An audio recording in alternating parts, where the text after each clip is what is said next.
Welcome, welcome, welcome to another episode of Sharp Mind Marketing TV. My name is Morgan Lou Parkhurst of Sharp Mind Marketing, and today I want to talk with you about work-life balance. I'm guessing if you're like me, you've had days before where you're wondering if you're doing anything right. Time that you spend on one thing, you think you should be spending on something else. Time spent with family, for example, you may be thinking, wow, I should really be working on my business. Or time you spend working on your business, you think, wow, I should really be spending time with my family. Time you spend with your friends, you think I should be home, I should be working, I should be spending just some time on my own, doing my own thing. And in the end, it's easy to get into that cycle of not really knowing if the time that you're spending on any one thing is time that's being correctly used. Well, I'm not a doctor, I'm not a psychologist, and I'm not perfect. I don't have all the answers, but I can tell you a couple of different things. One, the fact that we have these struggles as people, the fact that we sometimes think, am I spending enough time with family? Or am I spending enough time on my business? Am I spending enough time just with myself or time with my friends, is a sign that we're human. We are not one-dimensional people. We don't have just one interest that can just occupy our time and therefore we'd never have any struggle. Having the struggle is really natural. It's totally normal, and it's actually worth embracing because it shows that we are people with a lot more interest than just one or two different things.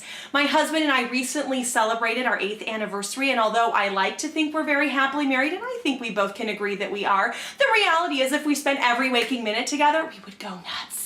It would not be pretty. It's a good thing that we have some other hobbies in our lives, but it also means that yes, we have conflicts sometimes deciding how best to utilize our time. He loves to spend time, for example, at football games in the fall. So my mother-in-law likes to call me a football widow, but that's part of us growing and being who we are. My husband has other interests, and that's actually what makes him who he is.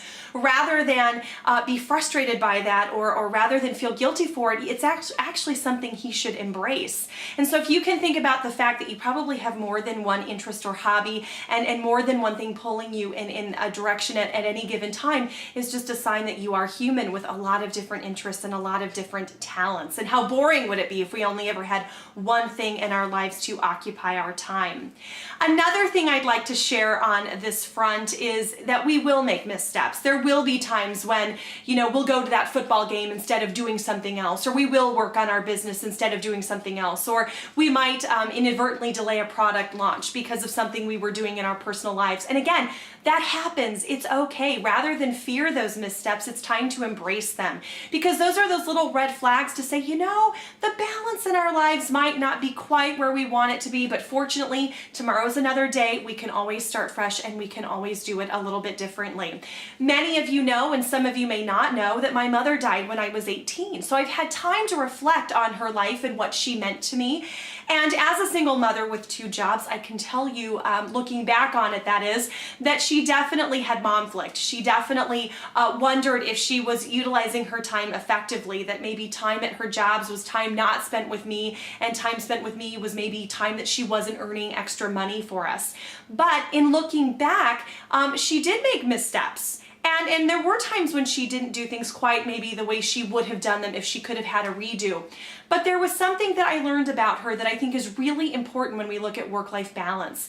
She admitted her missteps, and she took them as learning opportunities to do it a little differently the next time around. And she would come to me sometimes and say, Morgan, I didn't do that so well.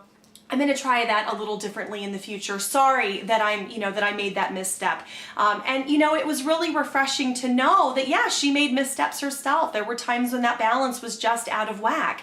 And the great thing, especially as parents and people in relationships, is that we can show other people that those missteps are normal. Our children, for example, look to us, and when they see us struggle, it doesn't have to be a sign of weakness. It's a sign that we're human and that they're human as well. So that when they grow and they start making those missteps and they start trying to find balance in their own lives, they don't have to fear it. They can understand that that's a normal struggle that just makes them who they are. And what a great learning experience that is for us to give them. So there's no need to fear the missteps. It's a chance to learn, it's a chance to grow, and it's a chance to do it a little bit differently the next time around.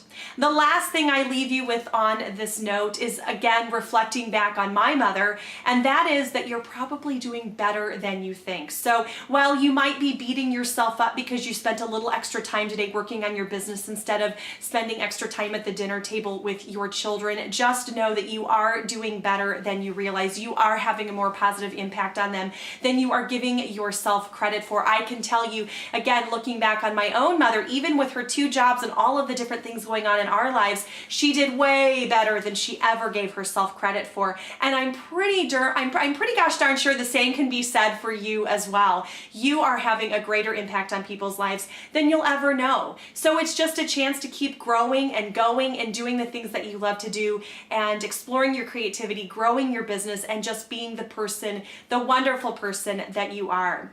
This has been another episode of Sharp Mind Marketing TV. My name is Morgan Lou Parkhurst of Sharp Mind Marketing. Thank you so much for being here with me today.